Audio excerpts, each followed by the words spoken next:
89.6 FM Sikar शहर की धड़कन और मैं आपका दोस्त आरजे सूरज।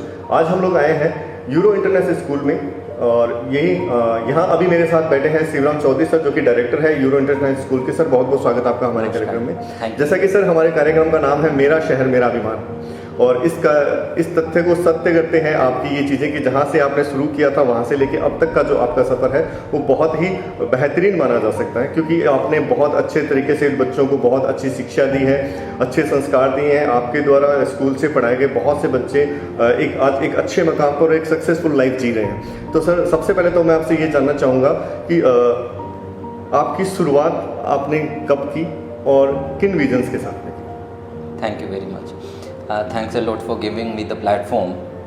और मेरी जो जीवन की यात्रा है वो बहुत ही सुंदर है।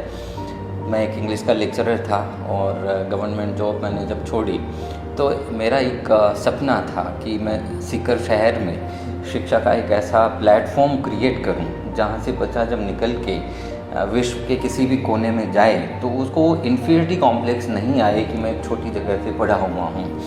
तो ऐसा मैं जब 12th करके दिल्ली गया था एनडीए की कोचिंग करने के लिए। तो जब मैं एनडीए की कोचिंग करने के लिए वहाँ गया तो मेरी मैथ्स अच्छी थी, मेरी रिटन इंग्लिश अच्छी थी, लेकिन कम्युनिकेशन स्किल्स मेरी अच्छी नहीं थी। तो मुझे ये लगा कि ये that was just because of the schooling. अगर मेरी स्कूलिंग प्रॉपर होती तो मुझे कुछ चैलेंजेस फेस नहीं करने पड़ते। और वहाँ से एक सीड थॉट मेरे दिमाग में आया कि अगर ऊपर वाले ने कभी मौका दिया तो एक ऐसा प्लेटफॉर्म क्रिएट करें और बच्चे उससे निकले तो उनका ऑल डाउन डेवलपमेंट हो। ये एक सीड थॉट था। उसके बाद में कड़ी से कड़ी जुड़ती गई और बहुत सारी चीज़ें मूर्त रूप में आई। तो सर एक चीज़ ये भी जानना चाहूँगा कि जब आपने स्कूलिंग के क्षेत्र में आपने कदम रखा तो आपको काफ़ी सारी प्रॉब्लम्स का भी सामना करना पड़ा होगा, बहुत से लोग आपके लिए प्रेरणा भी होंगे। तो मैं उस पीरियड के बारे में जानना चाहूँगा कि आपके मन का जो मंथन था, क्या चल रहा था आपके दिमाग में उस वक्त? हाँ, ये जो यात्रा है ये संघर्षपूर्ण तो रही है, लेकिन उसके अपने फल भी हैं। तो ये एक लंबी यात्रा है। आज लगभग 20 साल हो गए मेरे को संस्था को चलाते हुए। तो शुरुआती दिनों में मैंने 3 कमरों से स्कूल शुरू की। तो पहली प्रॉब्लम जो थी, मैं एक बहुत ही हम्बल बैकग्राउंड से आता हूँ, फादर मेरे बैंक एम्प्लॉय हैं, तो फाइनेंशियल प्रॉब्लम थी। जी सर। लेकिन मैं ये मानता हूँ कि आपका जो ड्रीम होता है, जो आपकी पैशन जो होती है, वो आपको इतना मोटिवेटेड रखती है कि ये जो चैलेंजेस हैं इनको ओवरकम करने के लिए अंदर से आपको प्रेरणा मिलती जाती है। और समय समय पे आपने एक बहुत ही सवाल अच्छा पूछा कि आप किसी के लिए प्रेरणा है तो कुछ लोग आपके जीवन में प्रेरणा बन के आते हैं। बिल्कुल।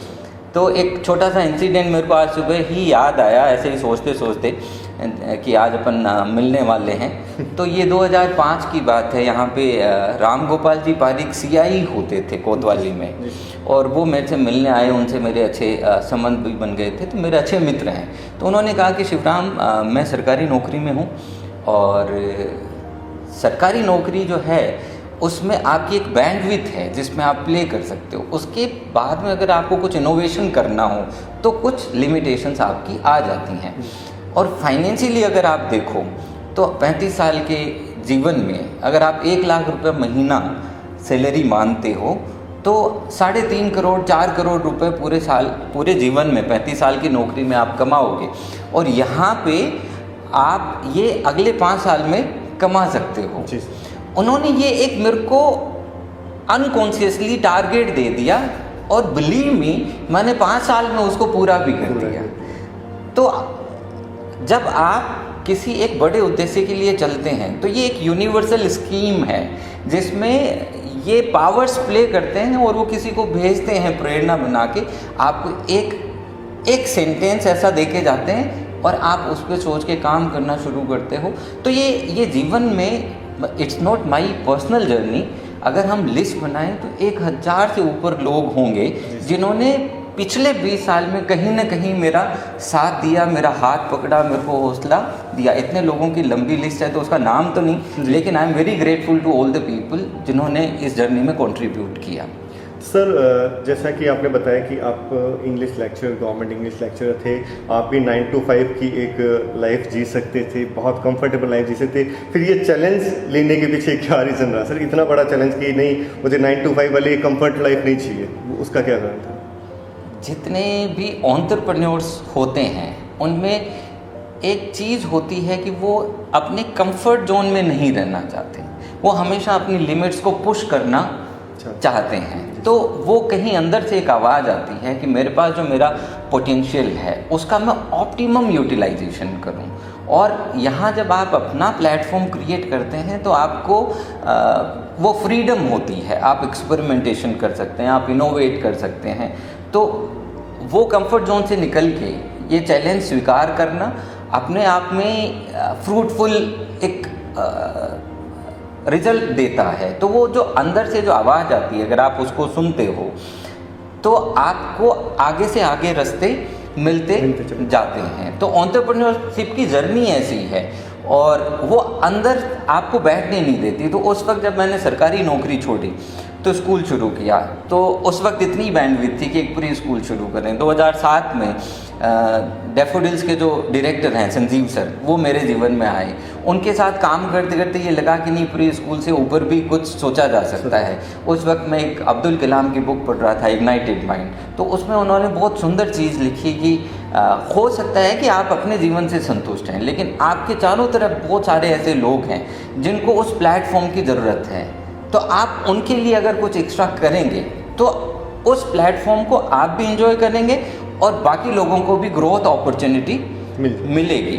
तो ये जो जर्नी है इसमें आपको इंट्यूशंस आते रहते हैं और वो इंट्यूशंस आपको ये कहते हैं कि अब आपको ये करना चाहिए, तो वो आपको कंफर्ट जोन से निकालता है।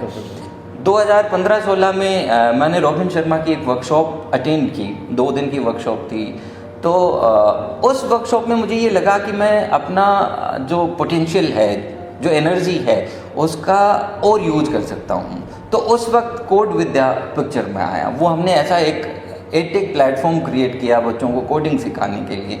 तो इस जर्नी को अगर हम 3 टुकड़ों में बांटें तो 2002 से 2007-8 तक, फिर 2007-8 से 2015, फिर 2015 से ये 22 की जर्नी जो है। तो इसमें जब आप ओपन टू अपॉर्चुनिटी हैं तो आपको अपॉर्चुनिटीज़ मिलती जाती हैं और ऊपर वाला आपको ऐसे लोगों से मिलाता रहता है, ऐसी स्थितियाँ आ जाती हैं कि आप वो कर सकते हैं। सर आपने जिक्र किया कोडिंग का, तो मैं इसके विषय में भी आपसे थोड़ा संक्षिप्त में जानना चाहूँगा कि क्या प्रोग्राम है कोडिंग?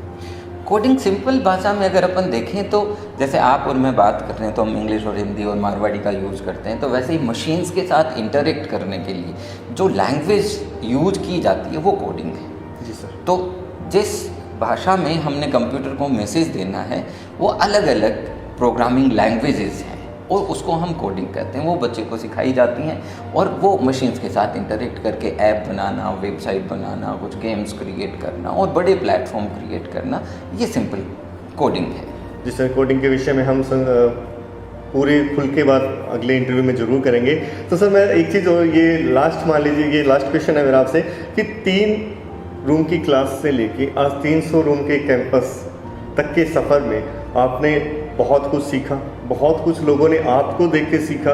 तो आप मेरे उन लिसनर्स को क्या मैसेज देना चाहेंगे जो वाकई में आपको प्रेरणा मानते हैं? मैंने फिर से भी कहूँगा, बहुत लोगों की हमारी प्रेरणा होती है, कुछ हम उनकी प्रेरणा होते हैं। आपके बहुत से स्टूडेंट्स ऐसे हैं जिनके लिए आप एक आइडल हैं, तो आप उनको क्या मैसेज देना चाहेंगे कि अपने फ्यूचर को एक अलग रंग देने के लिए आप क्या करना चाहोगे? गुड। तो मैंने ये अपने अनुभव से सीखा कि जब हम किसी यात्रा की शुरुआत करते हैं या जब हम कोई बड़ा डिसीज़न लेते हैं तो हमारा जो फोकस है वो हमारे लिमिटेशंस पे जाता है कि मेरे पास रिसोर्सेज नहीं है, मेरे पास रिक्वायर्ड नॉलेज नहीं है, मेरा फैमिली बैकग्राउंड नहीं है। तो मैं ये कहूँगा कि हमें इन किसी भी चीज़ पे ध्यान देने की ज़रूरत नहीं है। सिर्फ आगे बढ़ने के लिए जो चीज़ चाहिए वो पैशन चाहिए। अगर हम किसी चीज़ को लेके पैशनेट हैं तो वो रास्ते अपने आप निकलते जाएंगे। तो instead of focusing on limitations, आपकी स्ट्रेंथ क्या है उस स्ट्रेंथ पे फोकस करो और अपने मन की आवाज़ को सुनो और आगे से आगे रास्ते आपके निकलते जाएंगे। जी, बहुत बहुत धन्यवाद सर आपका हमारे कार्यक्रम में। Thank you very much. Thanks.